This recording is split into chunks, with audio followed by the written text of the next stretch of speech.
এটা 2 পিস মাংস দিয়ে হলো 350 টাকা। এটার প্রাইস কত টাকা? এটা হাফ 230 টাকা, আর ডাবল 330 টাকা, আর স্পেশাল আছে 420 টাকা।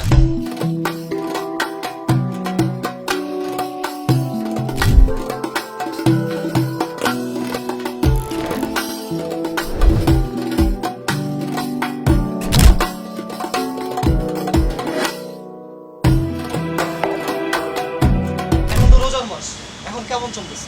ইনশাআল্লাহ ভালো চলতেছে। রোজার মাসে কয়টা আইটেম করেন আপনারা? 4টা। কি কি আইটেম আছে? মাটন স্পেশাল তেহারি। আচ্ছা আচ্ছা, এটার প্রাইস কত টাকা? এটা হাফ 230 টাকা, আর ডাবল 330 টাকা, আর স্পেশাল আছে 420 টাকা। স্পেশাল বলতে কি? স্পেশালে মাংস বেশি থাকে। মাংস বেশি থাকে। আচ্ছা আচ্ছা মাংস বেশি থাকে। আচ্ছা, একটু দেখান তো আমাদেরকে। এই যে বাহ, দেখতেই খুব সুন্দর লাগতেছে। আর তারপরে কি আছে বলেন? পোলাও আছে, মোরগ পোলাও, সাথে এই যে সাথে হচ্ছে আপনার সাথে পোলাও, চিকেন রোস্ট। এটা ব্রয়লার না, পাকিস্তানি সোনালি। সোনালি। এটার প্রাইস কত? এটার প্রাইস 200 টাকা। 200 টাকা। আচ্ছা আচ্ছা, রমজান মাসে কি আপনারা দাম বাড়াইছেন নাকি? আগে মনে হয় একটু কম আগে ছিল। রেটে আছে। আচ্ছা, আর তারপরে এটা বাসমতি চাল খাচ্ছি। বাসমতি চালের কাছে একটু রাইসটা আমার দেখান তো, রাইসটা একটু আমাদেরকে। বাহ, সুন্দর লাগছে। এটার প্রাইস কত?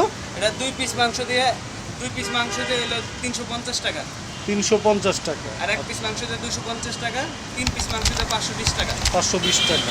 এটা কি মোটামুটি এই যে আপনার 3 পিস দিয়েছে 520 টাকা, এটা একজনের জন্য নাকি নিয়ে দুজনে খাইতে এটা পারবে? দুইজনে খেতে পারে। দুজনে খাইতে পারবে। আর ওইটা ওই পাশে ওটা কি? এটা হলো চিনি গুঁড়ো চালের কাচ্চি। আচ্ছা, ওটা দেখলাম বাসমতি চাল, আর এটা চিনি গুঁড়া চাল। এটা চিনি গুঁড়ো। আচ্ছা। এটা 2 পিস দিয়ে হলো 330 টাকা, 2 পিস দিয়ে। 2 পিস দিয়ে 330 টাকা। আর 1 পিস দিয়ে 230 টাকা। আচ্ছা, বাহ, খুব দারুণ। আচ্ছা, আমাকে একটা কথা বলো, সেটা হচ্ছে মোটামুটিভাবে রোজার মাস শেষ হয়ে যাচ্ছে। রোজার আগে আপনাদের কেমন সেল ছিল, এখন রোজার ভিতরে এসে আপনাদের সেলের পরিমাণটা কি, পরিবর্তনটা কেমন? আলহামদুলিল্লাহ, রোজা ভালো ছিল। রোজায় ভালো সেল হয়, তার মানে কি বলতেছেন আগের থেকে এখন বেশি হয়? এখন তো সেই ইফতারি শুরু করলে তো সবাই ইফতারি রোজা বিরিয়ানিটা করে। তাহলে কি রোজার মাস 12 মাস থাকলে কি ভালো হয় নাকি? রোজার মাস তো ভালো থাকে, ইসলামের জন্য 12 মাস থাকলেই ভালো। আচ্ছা আচ্ছা, না আমি আপনাদের সেলিং এর জন্য কথা বলছি। ভালো হয় রোজার মাস ভালো। আপনাদের এই ঠিকানাটা একটু বলুন। সেরাটনের কাঁচা বাজারের মাঝে দোকান আমাদের, সাথে ফাইভ মিউজিক আছে, এটা পাশাপাশি দোকান আমাদের, ঠাকুরপুর কাচ্চিগঞ্জ।